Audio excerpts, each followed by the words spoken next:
Hey, it's Sam, and I'm doing another sort of advanced kind of case study. This is actually something that is a Prajna chart. That Prajna is the art of answering a question. This is from my level 2 certification course. One of my advanced students asked me this question about Prajna charts, and I'm going to sort of answer his question and show people the art of Prajna and how to generally answer questions. And again, it's very subtle. It came from a time period, this approach to horary astrology, as it's called. Prajna means the art of a question. And it actually came from a time when Indian was mixing with other traditions, mainly the Persian astrologers and what are called Tajika astrologers from what was called Tajikistan. Many of them are, in fact, the tradition of that astrological system. They were actually using the tropical zodiac because it was Persian and Arabic, and the Indians actually adopted a lot of the same methods, but of course India never used the sidereal astrology. They never used a tropical zodiac in their astrology, and especially at this time when they were mixing with the Tajika, the people from Tajikistan and the Arabs. There you see probably the most visceral and literal exchange of methodologies with those who are practicing what we would now call Western astrology, but being applied with the sidereal zodiac and Indian principles. So probably the most relevant and literal mixing of the two systems was shown in this approach that's called Tajika astrology. Much of it came from this book we now have called Tajika Nilekanta, and this art of Prajna basically developed. Now it's very different than the traditional Parashara type of astrology, but many of the same principles that are from Parashara astrology can be migrated over because the most powerful parts of Parashara astrology are universal, and they can even be applied in Jaimini type of methods. In fact, this is one of the things I'm going to be teaching in my approach to Jaimini astrology. I use a lot of the same principles from Parashara Horasastra, the Parashari type methods, which have to do with yogas, rulerships, and all of that. Those are universal structures which never change. That doesn't mean they were explicitly stated in Jaimini sutras or even in Tajika Nilekanta, but they don't have to be explicitly stated.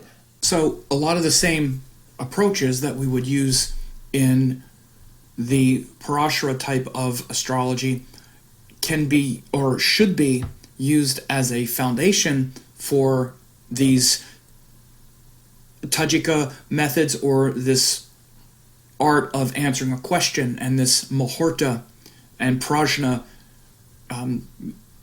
practice. So here is the chart, and it's a chart for someone who asked a question about real estate. So I'll just read what the student wrote. He said, below is a Prajna chart I created for a couple who is in contentious negotiations to sell their house and property with a specific buyer. Contentious negotiations to sell their house and property with a specific buyer. The question was, will the couple sell their house and related land to this specific buyer that they are currently engaged in discussions with? I think the answer is no. Do you agree? Okay. So we use the chart to answer the question, and they're based on principles. Now I'm going to go over his analysis of this. So the first thing, and again, because he's been trained by me, the first thing is the question seen in the chart? So first, to know that it's a legitimate question, you have to see it in the chart. He says, Lord of the first house, which is the querent, is in the house of gain, so the question has to do with gain. Okay, then he says, A yes to the question would be seen as there is gain of money. A no would be an absence of that. So then he says the Lagna is Sagittarius. Then he says Saturn, a strong malefic, is lord of the second in the first, which might indicate difficulties with the sale. Okay, so it's also the lord of the third, but I'll just get into that. I'll just read what he says. And then he says regarding applying and separating aspects, significator planets to look at might be the lord of the first, Jupiter, as the querent, lord of the 11th, Venus, for gain, lord of the second, Saturn, for wealth, lord of the 12th, Mars, for loss. And then he identified the separating aspects. So in this method, you look at applying and separating aspects. I'll explain what that means in a minute. But he said separating aspects. Venus, lord of the 11th, is separating from Jupiter, lord of the first. Unfavorable relationship between the 11th and first houses. No gain. Sale won't go through. I'll explain this in a minute. So these are separating aspects. The Sun, lord of the 9th, is separating from Mars, lord of the 12th. Unfavorable relationship between the 9th and 12th houses. Okay, but again, Mars is also the ruler of the 5th house, not just the 12th house. So again, I'll get into this in a minute. And then he says Jupiter, retrograde, lord of the first, is separating from Saturn, retrograde, lord of the second. Again, it's also the lord of the third. Unfavorable relationship between the first and second house. No wealth. Sale won't go through. Okay? Then applying aspects, which means aspects that are coming together. Mars, again, 12th lord, he keeps forgetting Mars is also the 5th lord, is applying to Jupiter, lord of the first. Okay, so Mars was separating from the 9th. Okay. But it's applying to Jupiter, lord of the first. Favorable relationship between 12th and first lord. Maybe the loss is favorable to the querent in the sense that the sale wouldn't be favorable to the querent. Okay, so again, he keeps forgetting Mars is also the 5th house ruler. So there's an applying aspect to the 5th and 1st house ruler. Moon, lord of the 8th, is applying to Saturn, retrograde, lord of the 12th. Favorable relationship between 8th and, Saturn, lord of the 2nd. Favorable relationship between 8th and 2nd lord. So maybe there is ease with sudden changes because that's the moon. Moon, lord of the 8th, is applying to Mars, lord of the 12th. Again, Mars is also lord of the 5th. Favorable relationship between 8th and 12th lord. Maybe there is ease with the sudden loss of the sale. So this is how he's saying maybe there's ease with the sudden loss, which is Mars, lord of the 12th, in his analysis, of the sale. And then his answer is the sale won't go through. Okay, so let's look at what we have here. Now, a couple things that I want to go back and modify and correct. So there's a few things that we want to look at, and again, he did a good job in general. A few things that need to be tightened up is he keeps assigning one rulership to the planets, right? Like the rulership of one house. I think because he was focused on this place where he kind of boxed himself in up here at the beginning. This is why we have to be careful. So he decided right away that the chart had to do with gain, and then he said gain and loss, which is 11th and 12th houses, and then money, which is 2nd house. I guess that's why he did that. And right there, it got very narrow, okay?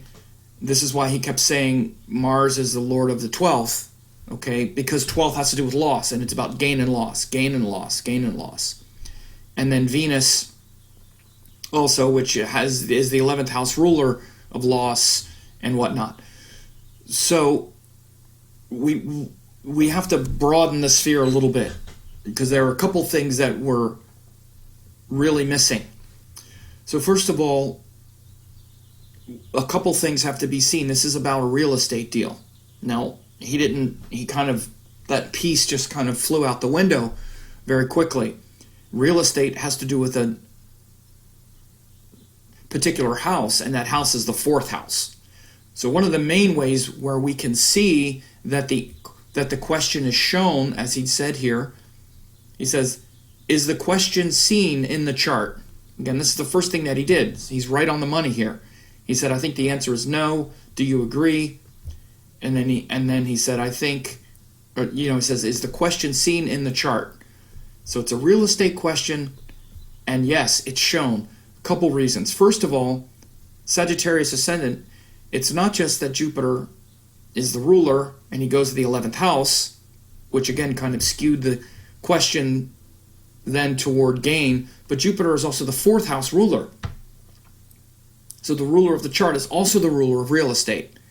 The 4th house then becomes important. He totally spaced on the important house in the chart. And the ruler, you always got to find the house and the house ruler in the chart. Like if it's about a marriage, it's about 7th house. You got to find, and the 7th house ruler and the karaka. These are very important. Real estate deal, 4th house ruler, and the karaka of real estate is actually Mars as well. We have an exalted Mars. So these are things that he didn't really get. He kept it too much about the rulerships of, or where the chart ruler goes, but didn't look at the house and the ruler of that house. So that's shown in the question. Okay? We have the moon in the 4th house. Also, again, in any Prajna chart, wherever the moon is, this is called a Prajna chart, you always look at the moon to see if it is the moon showing a relationship to the question as well, because the moon is kind of the feeling and the environment of that day and of that this is why the moon is so evaluated so strongly in any kind of muhurta or prajna chart, right? Because the moon is the main planet of incarnation and psychology and awareness and the jiva. So again, the ascendant is where you start to read the chart, but then the moon is where you want to see some connection to the question as well. The querent, again, is the ruling planet, and again, in this case, it's Jupiter. Yes, it's in the 11th house, which has to do with gain, but it's also the ruler of the 4th house of real estate, and the moon is there. Boom, very important. So this is where I really see the question. Ruling planet rules the house that's being asked about, and the moon goes there. Very important. However, the moon is also the 8th house ruler, which shows the possibility for sudden change and transformation, confusion, sudden loss. Also, what we would call other people's money, right? 8th house. It's other people's money because often we often get other people's money from things like death and sudden change.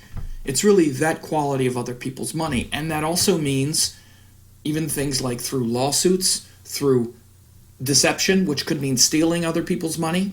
It could mean other people stealing our money. But it's often where we can get other people's money, but also we can lose other people's money, or they can take our money. That's also a part of the 8th house, for sure, especially if it's where we can lose our money to other people. Absolutely, because 8th house has to do with theft and trickery and deception.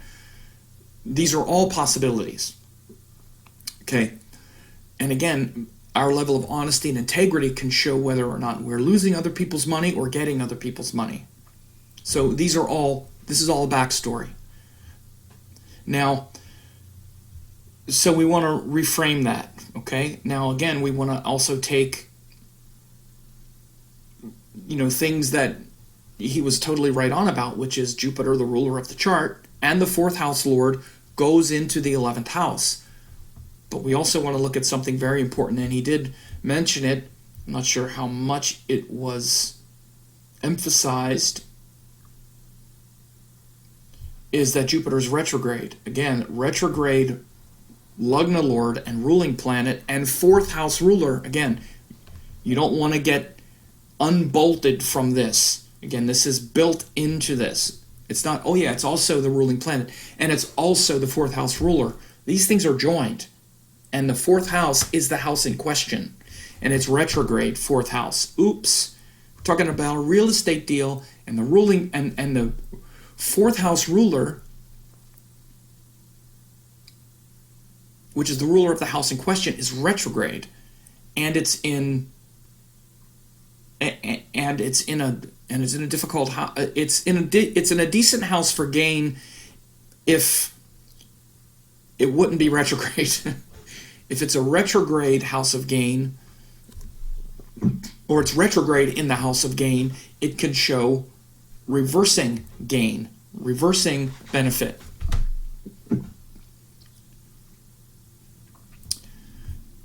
Combined with the fact that the moon is the eighth house ruler, also in the fourth house, right away, these are two strikes right away that I don't like. Just the way the chart is set up. I see the question, and I see two things that are unfavorable. The fourth house ruler is retrograde. Forget the house for a minute. Fourth house ruler is retrograde.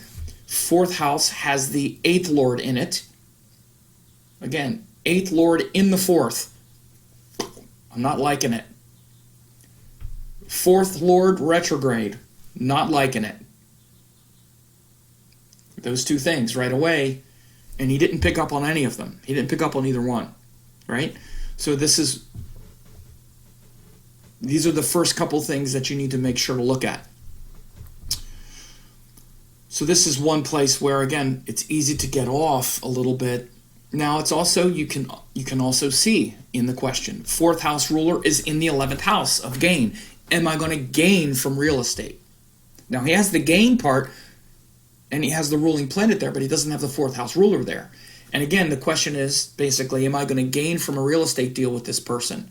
So you can see the desire of the question with the fourth house ruler in the 11th house of gain and high desire, but it's retrograde in the 11th house, which is showing gain confused. I'm not sure. I have a lot of desire and I want to gain from this, but I'm not sure if I will. I'm confused. That's what retrograde is.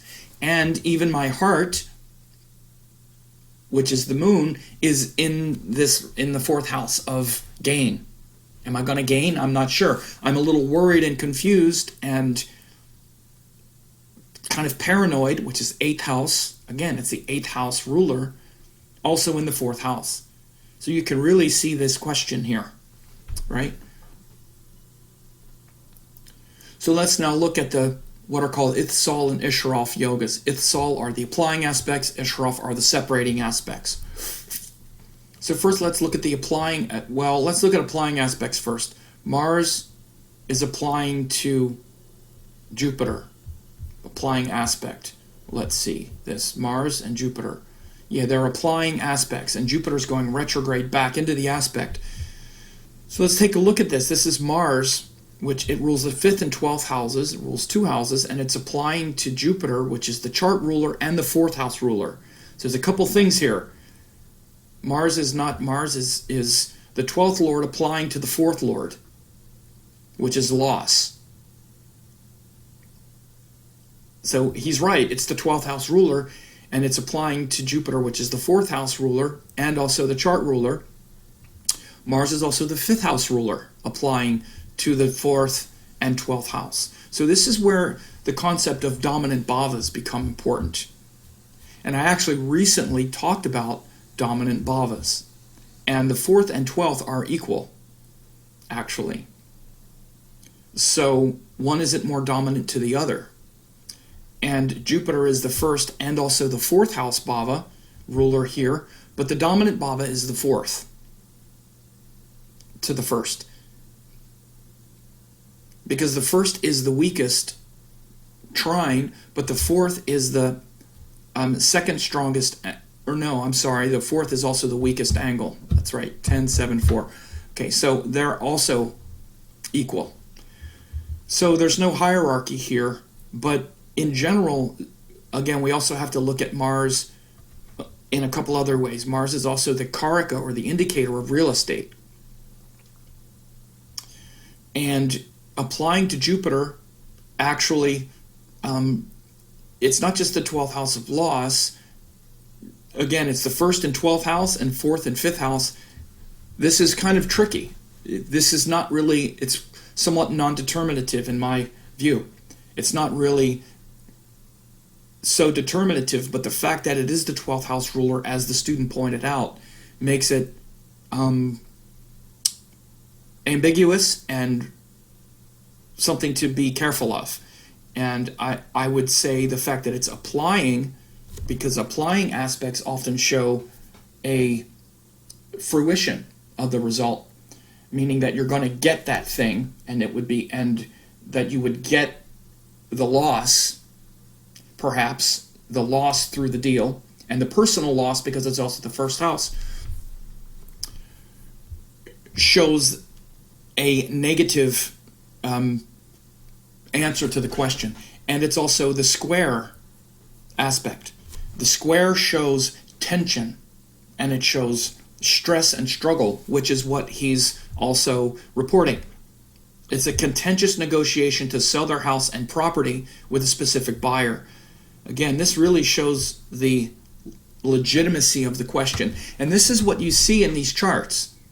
This is why Prajna is so powerful. You see the question.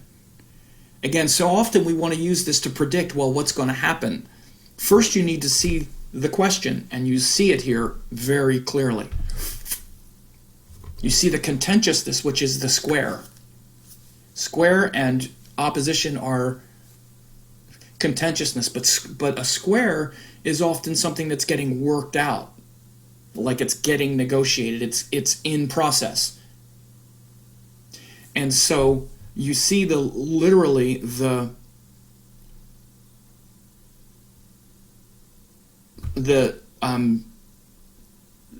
square getting worked out, or the negotiation and the stress of that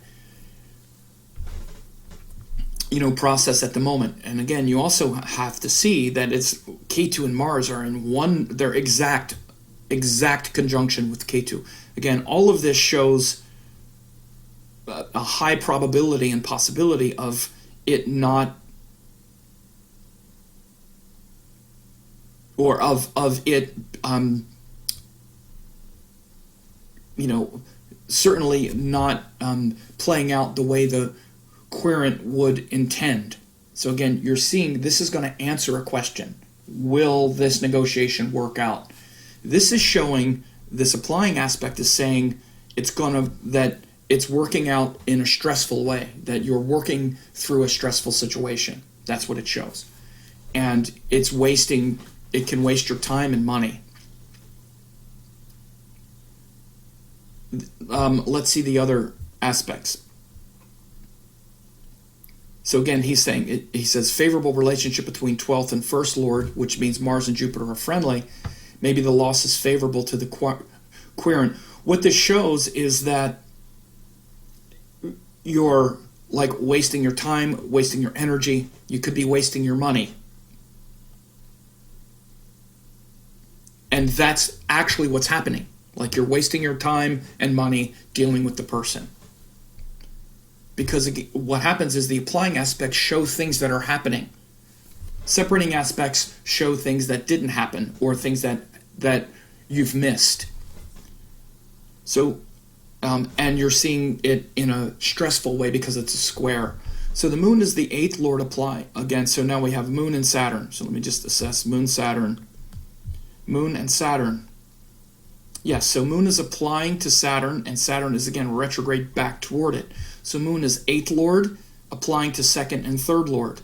Again, 8th Lord of stress, chaos, and Saturn. And again, moon is also feeling, emotion, like this is, and like that paranoid, weird feeling, I don't like it. Applying to Saturn, which is trying to hold things together. They're not friendly with each other, whereas this was actually friendly. This shows where they were trying to work this out. But it's stressful, but it's Mars and Jupiter. Mars and Jupiter are friendly with each other. So it's like, yeah, maybe we can do this. And Jupiter's like, yeah, maybe it'll do this. Maybe we can work this out, and it can all work out for ourselves. We have these hopes and feelings about it, even though it's stressful. We're trying to work through it stressfully, but there's perhaps cooperation, because Mars and Jupiter are friendly with each other. Saturn and the Moon are not friendly with each other. Moon is paranoid and weird, suspicious. It's also 8th house ruler, where we kind of want to be free, and Saturn says, no, I want control. So this shows the power struggle and the control also, and they have the same aspect with each other, square. So Mars and Jupiter are square, Saturn, Moon are square, right? And it's the paranoia that we're going to take each other's money and rip each other off, literally. Because 2nd house has to do with money. If not rip each other off, just not be dealing honestly. So this could have to do with all kinds of structural things as well. Again, I don't really know the nature of the deal or what they're contending with, but it could be, as someone who's gone through a real estate transaction recently, and it was very cooperative, it could also just be like technical things, like, inspectors, pipes, plumbing, logistic type of things that require trust. Like I moved into a place and I didn't really negotiate. I just kind of said, you fix all of it or I won't sign it. That's kind of my negotiating style. Is kind of like, I don't actually haggle or negotiate. I kind of say, I kind of demand a little bit, and I demand from a place of, now they just accepted it. You see, like, I didn't haggle over some things. Like, I didn't really haggle so much with their price, so to speak. I actually brought it down a little bit, but it wasn't that much. Like, their price was, I think, $430, which I could have said $400 very easily. I didn't. I said $420, but you take care of everything on the inspection list. And they said, okay. So I only nicked them for like $10,000, which is not that much in a real estate settlement or real estate negotiation. And I said, but you take care of all that other stuff, which it could easily have been. It really wasn't that much. They probably had to spend $2,000 on all of that, if that much. But as a reward, I didn't really haggle that much. I could have lowballed them $30,000 or $40,000. I didn't. I said $10,000, which is very fair, and you take care of everything. Which is, again, if you're making a fair offer, you don't haggle. So I didn't have to haggle with them.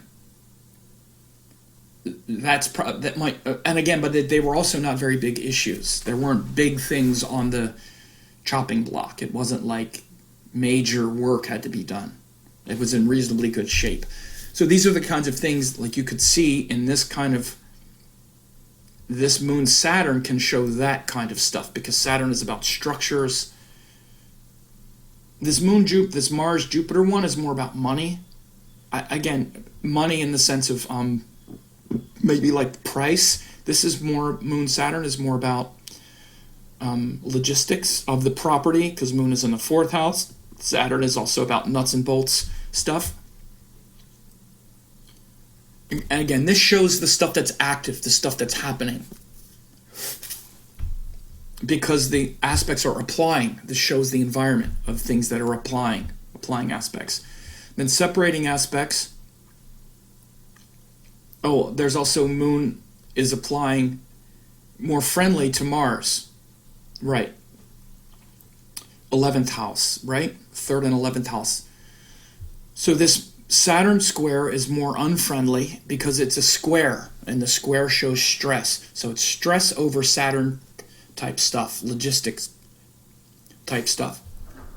This is a friendlier aspect, and it's the Moon to Mars, which again, Mars has to do with, the 3rd house aspect has to do with a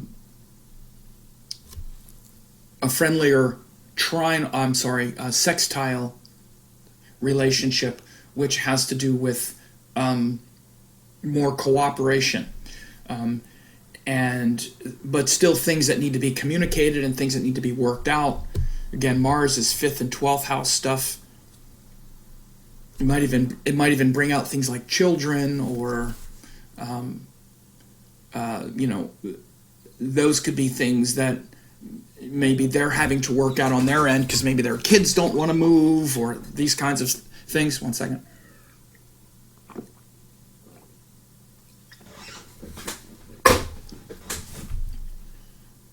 But these are, maybe things that are behind the scenes a little bit. And again, Mars is the 5th house ruler and the 12th house ruler, and the moon is the 8th house ruler. So all of these aspects with the moon is bringing together the 8th house ruler. Okay, so then separating aspects, Venus, the sun. So Venus separating from Jupiter, Sun separating from Mars, Jupiter separating from Saturn. And so Venus, Jupiter, Sun, Mars, Jupiter, Saturn. So let's look at Jupiter separating from Venus and Saturn. So Jupiter separating from Saturn and Venus. Right. Because Venus is higher degree than Jupiter. And then within orb. So there's an orb of influence that's here, but they're not applying, they're separating. So there's a relationship, but it's not favorable, right? That's what it means. Or that it's not, it hasn't been there to help the people, because again, it's not something that's active, it's something that's past. Okay, so again, Jupiter is the ruling planet, 4th house ruler, and it's separating, and Venus is separating from it. So that means certain kind of diplomacy. Again, you look at the Karaka first, a certain kind of diplomacy is not there, moving away. That's one of the main things that you get with Venus in a negotiation, right? That's separating. Venus is also the 6th house ruler, though, which could also be enemies and conflict, which could also be separating.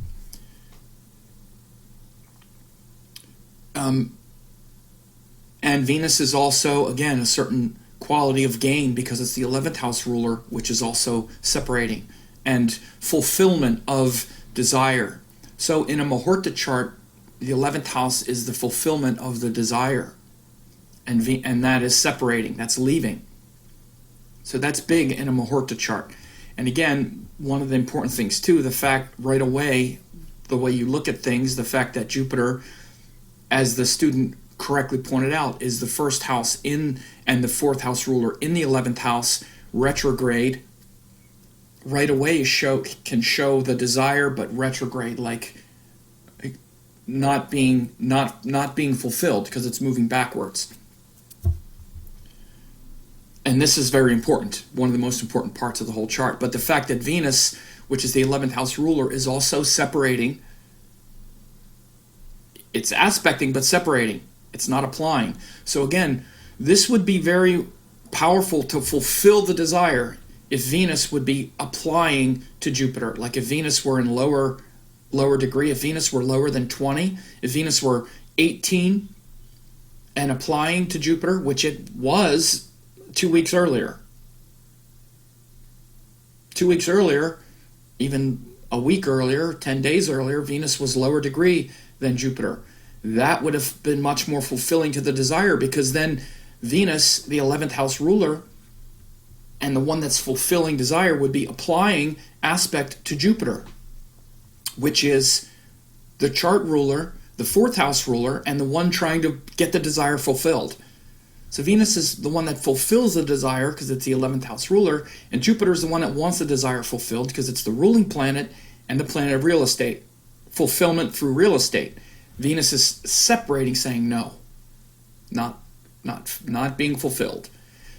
10 days earlier, Venus is 17 degrees, saying yes, I fulfilled the desire. That would have been huge. That almost could seal the deal right there, because you're looking at the thing that that fulfills the wish, applying to the wish that's getting fulfilled.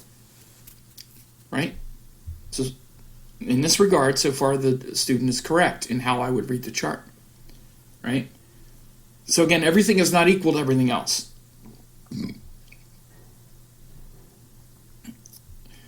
Now, again, we also have Jupiter and Saturn here separating. Right? because Jupiter is 20, Saturn is 13, Saturn is second and third lord. This isn't so significant, but it is separating, which is Jupiter, the ruler, and real estate separating from Saturn, which in this chart is money, as the student pointed out, because it's second house ruler, and it's separating from money, which is certainly legit. There was Mars and the Sun, I believe. Yeah, Mars is separated from the Sun. Again, the Sun is the ninth house ruler. Again, ninth house has to do with things that inspire us, teachings. It's like ninth house ruler is generally in many ways considered to be the most auspicious planet in the chart, including for wealth and the fulfillment of desire. You see the ninth house, it's like, yes, this is really inspiring. It's like the most inspiring planet in the chart, in any natal chart, right? Or, in any house ruler, you love to see the ninth house ruler being involved in fulfillment of any wish, right? So Venus gives, it sounded like I just said the 11th house, which grants the desire. Again, desire and it can often, we can get a desire fulfilled, but it ultimately doesn't make us happy. But again, here we're trying to see, am I going to get the thing or not? Ninth house is dharma, highest dharma. It's like God's blessing on something, right? Not only do we really want it, but we actually really should have it. It's not just, I really want it, but I'm not going to be happy with it. Because we get those things too. That's more the 11th house. Ninth house is like God's grace being conferred on something. So that's why the ninth house ruler is so important. Here, even just when you read the chart, the ninth house ruler is in the sixth house, which is not very congruent. It's also completely out of orb and sync with the ruling planet. It's really not doing anything. It's just hanging in space.